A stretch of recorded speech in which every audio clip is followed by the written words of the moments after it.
Minister, good to have you here at committee.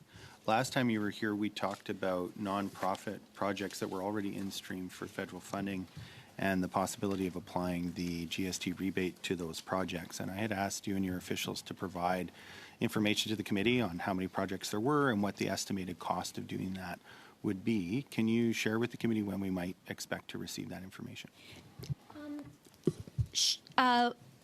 It's a good question. It's something that we are looking at. I will say, though, that our primary objective is to put in place policies that will lead to new projects being put in motion, for the obvious reason that it's good to have incentives to create new projects rather than to be adding on the incentives to projects that are already in train. And I would like to take the opportunity to say I have looked carefully initially on your motion on the financialization of housing. And as I'm sure you have noted, one of the points that you raised in your motion was around the short-term rental business. I hope you have noted, and I'm glad to do so publicly, that we have subsequently acted in that area. I think it's a really good point. And I think all of us who care about the housing situation, we're focused on getting more homes built. That's a good thing. But it takes a while to build a home. And the great thing about the short-term rental, which you yourself pointed out here, is those are homes that exist right now. And if we can move them into the longer-term rental market, that's progress. So I just want to say thank you for singling that out for attention. Fair enough. And I would just like to underline again that some of these nonprofit housing projects that have successfully been awarded federal funds aren't proceeding because of higher interest rates, hence why applying the GST rebate would help get units that otherwise won't be built. What I'd like is for the committee to have the information on what those projects are and what the estimated cost would be of extending the GST rebate to them. When can the committee expect to get that information?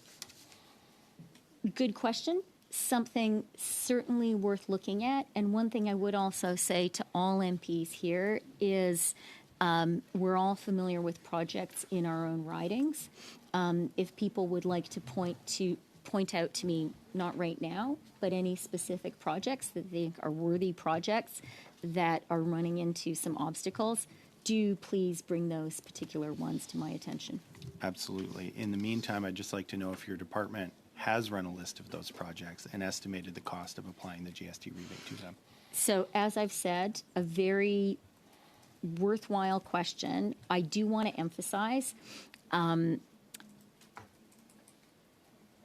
everyone, there was strong support. I quoted Mike Moffat, but not just from him, strong support across the country on the total elimination of the GST. And I've heard from a lot of people that it's getting more homes built. Everyone, obviously, would like easing tax measures to be retrospective. And there are a lot of people talking about that. As I said, my bias is towards doing things leaning into the future so that we can create an incentive for even more homes to be built.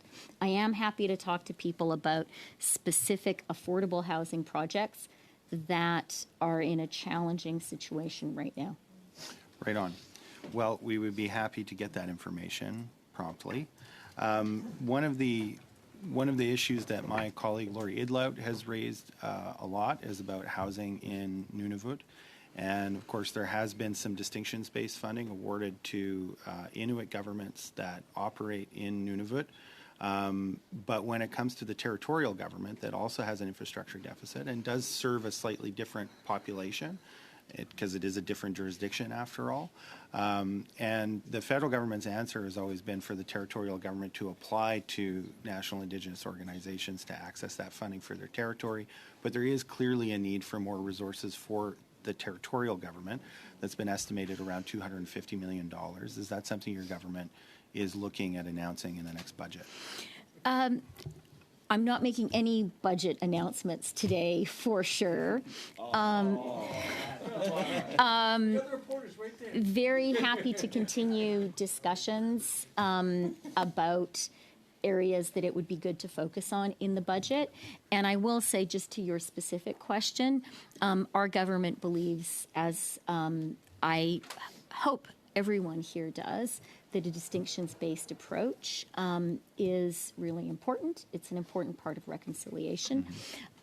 We also do have good conversations with the governments of the provinces and territories across the country, very much including Nunavut. And I think we need to be doing both. We need to be having conversations on both of those paths. But you do recognize the difference between Indigenous government and territorial government and the need for both to be adequately resourced in order to meet the housing needs of their population. As I've said, we have a distinctions-based approach. I think that's important, and that's an important part of reconciliation. We also recognize that one of the important things on housing and a plethora of other issues is for the federal government to work constructively with provinces and territories across the country, including very much. Minister, in your opening remarks, I think, or one of your answers here so far, you made reference to the new mortgage charter. And I'm wondering if you could explain for the committee what the legal consequences of a financial institution disregarding the mortgage charter are. We developed the mortgage charter in collaboration with financial institutions. It's been, and I would say, a cooperative approach. What we have found is financial institutions actually share our government's view, and I'm going to presume here, but I don't think much, your view also, that we want Canadians to keep their homes. Financial institutions do not want people to lose their homes. So we believe that the mortgage charter is something financial institutions are able to abide by and supportive of because we developed it together with them. What I thought was really important was to have it down in black and white, because I at least have found there are elements in there that people just don't know about, and not knowing about it is causing real stress and anxiety. But there are, strictly speaking, no consequences for financial institutions disregarding the charter. We actually have been stepping up, as I know you know, our enforcement abilities in the financial sector. We are now setting up, and this is something that consumer finance NGOs have been calling for a long time, a fully independent ombudsman that Canadians can go to when they have concerns about their financial institution. That has never been the case. Financial institutions have been able to pick and choose. We're creating a fully independent ombudsman. I think that's going to help people. Will the charter be a legally enforceable document? The charter is published here by the finance minister. Canadians can see it and refer to it. They can use it when they refer to the ombudsman and to the Consumer Financial Agency of Canada. On the question, I'm going to take that as a no, unless you tell me I'm wrong. I am curious in this question about the stress test, though, because it does seem to me that requiring somebody who has an uninsured mortgage to renew with the same institution, even if it's a higher rate than other rates that are available in the market, is probably not very helpful unless the goal is to increase the odds of default for uninsured mortgage holders. So can you explain why the decision was made to move ahead eliminating the stress test for one category of mortgage holders and not the other? So there is, of course, and I know you know this, there's no requirement to renew at the same institution. The distinction is if you have an insured mortgage, you do not need to pass the stress test again. I think that gives people comfort, confidence, ease of shopping around. What is another consideration that I think we all need to bear in mind is the safety and security of the Canadian financial system overall. That is an important consideration. That's something that the Superintendent of Financial Institutions is principally charged with. But we take his opinion seriously, and Canadians, the Canadian financial system and the institutions that maintain it really have stood the test of time. We saw that in 2008. But on that point, like if Joe has an uninsured mortgage with Bank X and he wouldn't pass the stress test, he can get a mortgage at a higher rate with Bank X again which is not going to be better from the point of view of making his mortgage payments. So why would we require him with an uninsured mortgage to have to do the stress test to get a lower rate, which would actually make it more likely that he doesn't lose his mortgage? I don't understand why we would make it harder for someone to get a lower rate while allowing them to renew at a higher rate with the same institution. There's a circle that doesn't square there for me. Perhaps you could shed some light on that. Our intention is to provide comfort for people who currently have mortgages, to make it, first of all, to reduce the anxiety, and also to help give them options and tools that allow them to stay in their homes. That is what the mortgage charter is about. I would also say, as we all know, the key issue here is the interest rate. And that is why, and we haven't really been talking about it, although it's been the subtext of our entire conversation of housing.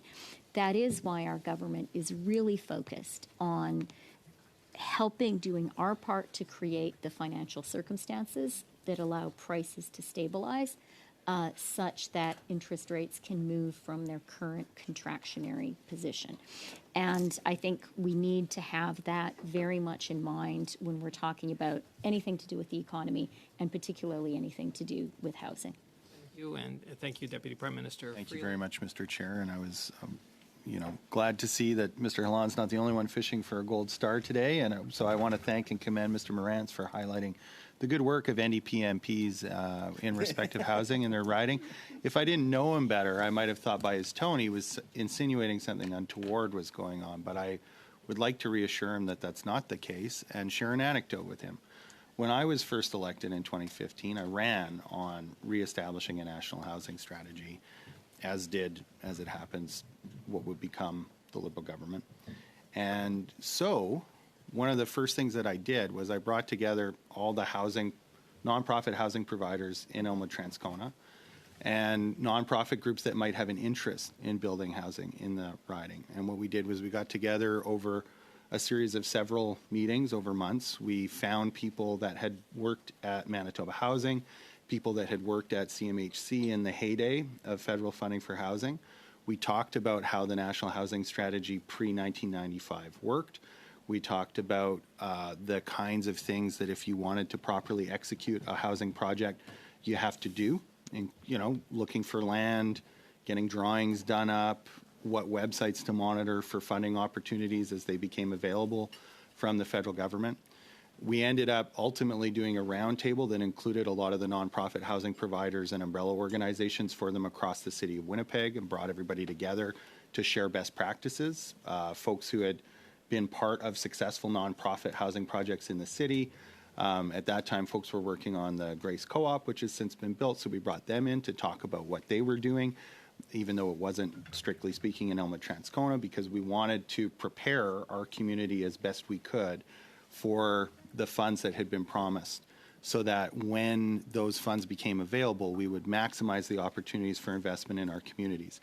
Mumalak Kakak, who's the previous MP for Nunavut and NDP MP, I know did a tour of 14 or 16 communities in Nunavut documenting the housing need, the mold, the overcrowding, all of the problems. She published that publicly, and again worked with communities to talk about their housing needs and to present those in a coherent, forceful way to the federal government. Jenny Kwan in Vancouver East regularly meets with groups who are providing housing in their community. So I'm not surprised that so much grassroots community effort working with nonprofits who are concerned to deliver affordable housing in their communities has led to a higher level of investment in ridings where there are MPs who see that as part of their job and want to deliver more public resources for affordable housing in their communities. And I want to thank Mr. Morantz for having highlighted that good work and giving me the opportunity to explain how it's done. I would wish for him and for all members at this table that they do that work in their own community, and while government provide more resources so that as more MPs from other parties learn how to do that work in their ridings, resources are available commensurately to increase the amount of social and affordable housing stock. So thank you once again to Mr. Morantz for providing the opportunity for that education about one way that you can be an effective MP for your community. I asked the minister earlier if we could get information on some of those nonprofit projects that have already received federal funding but have stalled out because of high interest rates. Can we get that information? I'm not sure what information we have. I'm looking at Ms. McDermott to see if she has specific details on that. Yeah, I would say that these programs generally are run out of CMHC or Housing and Infrastructure Canada, and I know they've been given flexibility in the management of these programs to provide additional support for some of the more vulnerable projects, and as we understand, they are managing those, well. We don't generally get details on the projects themselves, but there may be a level of transparency that's possible, so we can look into that. Sure. I mean, I think all we really need in terms of information is whatever would be sufficient to cost the application of the GST rebate to those projects. We know that somewhere in the federal government there is a list of all the projects that have been approved for funding. It's impossible to believe that they don't have it. I have asked this question before and gotten soft commitments around providing this information, so I expect at some point the Department of Finance has reached out to partners in government to get that information to be able to come up with a cost estimate. I think what we should, and it goes back to one of the opening questions, I think what we could get back to with is where this information might be held, and make sure, I guess, that the clerk then can, or somebody can reach out and get it from, I feel a little uncomfortable promising information from another department, but I think we could find it and make sure you get the right. That sounds good. The If right it place to gives you connect any with. ease of mind, I have been told by folks in the housing minister's office that this information could be provided too. Okay. It just hasn't Okay. been Well, let's provided. see what we can do. So Okay. let's Yep. cross the finish line Yep. on that. I would be very grateful for it. Another question about information that was asked previously was just if we could get the deposit amounts for first home buyer savings accounts. So we know the number of Canadians that have opened an account, how much has been deposited in those accounts. We'll look into what we can make available. I don't have that off the top of my head, but we'll look into that. Thank you very much. Is the system set up so that government does get that information at some point, or are you guys not concerned to know how much is being deposited in those accounts as a means of evaluating the effectiveness of the program? So my answer would be I don't know the specifics of this program personally, but I mean, with other similar programs, we would have access to overall amount. I mean, exactly what we could pull out, I would be hard pressed to tell you for sure, but we should be able to pull out some broader numbers in terms of overall value of what's there, growth, et cetera. And so I think we could probably come back. Okay. I don't know, to be honest with you, timing of that and exactly Okay. what would be there, but we certainly can come back with something.